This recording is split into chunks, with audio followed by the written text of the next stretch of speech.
A woman named Vimla lived with her 1-year-old daughter Meenu. It had not been long since her marriage when, during her pregnancy, her husband passed away. Vimla's husband used to sell snacks in trains. Now, there was no one else in the house to earn. Vimla had no choice but to take her daughter along and go to the train to sell oranges. Buy oranges, sweet and juicy oranges, Nagpur's fresh oranges. Vimla kept calling out in the train. The train was very crowded, but she kept moving ahead while taking care of her daughter and shouting out to sell her oranges. Just then, a man named Bansi called her. Hey orange seller, come here for a moment. How much for the oranges? They are 80 rupees for 1 dozen, sir. They are very sweet oranges. If you like, taste one first and then buy. That's fine, but why are they so expensive? You are saying any price you want. Make it 50 for 1 dozen, then I will take 2 dozens. Sir, if I give them for 50 rupees, what will I earn? Even my buying price is more than 50 rupees, sir. All right. Then just give me 1 dozen. After giving the oranges to that man, Vimla moved ahead. As she walked further, many people called her to buy oranges. But some asked for 20 and some for 30 rupees.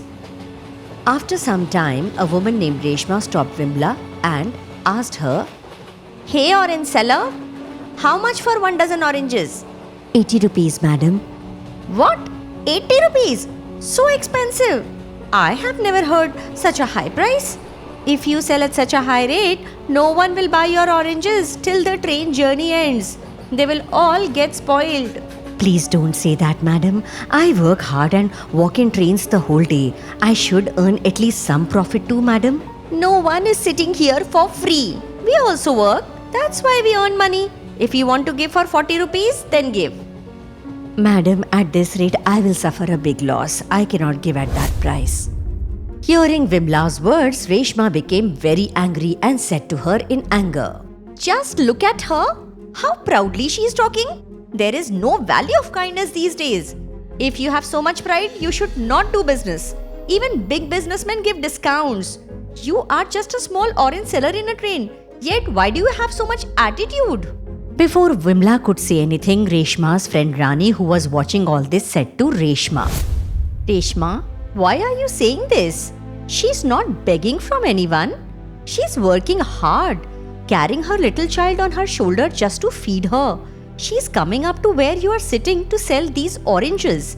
And you are saying such prices nowhere. When we buy packed oranges in malls, 2 or 3 always turn out rotten. And we buy them at double price. Look at her oranges. They are so fresh. Even when we buy fruit worth 20 rupees, we pay 40 for it. If it is packed, it becomes expensive. But if it is fresh, is it bad? Sister, please give me 1 dozen oranges. Vimla, while giving oranges to Rani, you spoke very rightly, madam. May God always bless you. After selling the oranges, Vimla moved ahead. A young boy wearing a suit and tie was sitting there. Vimla to him, Son, buy oranges. Fresh, juicy, sweet oranges. Seeing Vimla, Johnny said, Hey, did I call you? Move away from here. Have you ever looked at yourself? Your clothes smell so bad. Go away from here. You must think that seeing your small child, everyone will feel pity for you. Listen, son. If you want to buy oranges, then buy. Otherwise, clearly say no. You don't know about my situation. If I wanted to earn money by pity, I could have begged. I'm working hard to survive, not taking anyone's sympathy. Think before you speak. What nonsense! Now should I learn all this from you? All this is happening because of my mother. Saying this angrily, Johnny got up and went ahead to his mother Sheila and said to her, See, Mom, all this is happening because of you. I told you so many times that I will not travel in such a cheap train. But you never listen. You forced me to sit in this train. Now see what is happening. Even an orange seller is giving me lectures. I will get down at the next station. Call the manager right now and ask him to send a car at the next station. Johnny, son, what happened? Why are you so angry? What is the matter, son? Then Johnny told his mother everything that happened with Vimla. Johnny, do you know why I forced you to travel by train today? Do you think I like going in such crowds? No, son. I want to show you the truth of life. I want you to know how people live and survive in such conditions. From your childhood till today, whatever you asked for, we gave you everything. We never left any shortage in your education. But you never understood what real life is. Look at their pain. You feel disgusted by that woman because she's poor and she's sweating while selling oranges with her child in her lap. But there was a time when I used to sell fruits carrying you in my lap. You don't know this. Johnny gets shocked hearing his mother's words and says to her, No, Mom, I don't trust you. If you sold fruits, then how do we have so much money? You know, son, your grandfather was very rich. Without his permission, your father and I got married. After you were born, your grandmother took us to their house. Within a few days, your father got a job abroad. He left saying that once everything was settled there, he would take us with him. After your father went abroad, your grandmother pushed us out of the house. Helpless with the intention of ending my life, I sat on the railway track with you in my arms.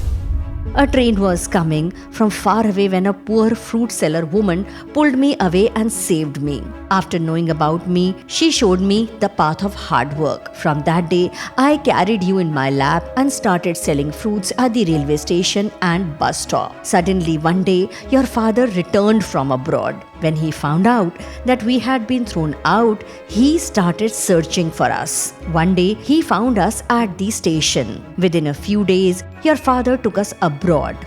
By God's grace, we are so happy today. Knowing all this, Johnny got tears in his eyes. And he said to his mother, I'm sorry, Mom. I did not know all these things. I spoke very rudely to that woman. I will go and apologize to her right now.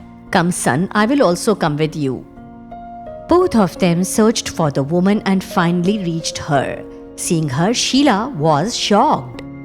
Vimla, after so many years I am seeing you. Oh, I searched for you everywhere. By God's grace, we have now returned from abroad and settled in a big city. And where is your mother? It was because of aunt that we are living happily today. If she was not there, we would not be alive today. I'm sorry, Auntie. I spoke very rudely to you. I should not have said those things. Please forgive me. It's all right, son. Maybe if you had not spoken like that, I would not have met my childhood friend today. Sheila, it seems you have told him a lot about mother. Mother encouraged you with her words, and you also listened to her. Those words are what kept us alive till today. By the way, where is your husband? He passed away last year. Vimla, if you don't mind, I want to take you and your daughter to my home. From today, your daughter's responsibility is ours. Please don't refuse. Come with us. My heart will also feel peace. Vimla agreed to go with Sheila. Sheila took Vimla to her home and helped her set up a nice fruit shop.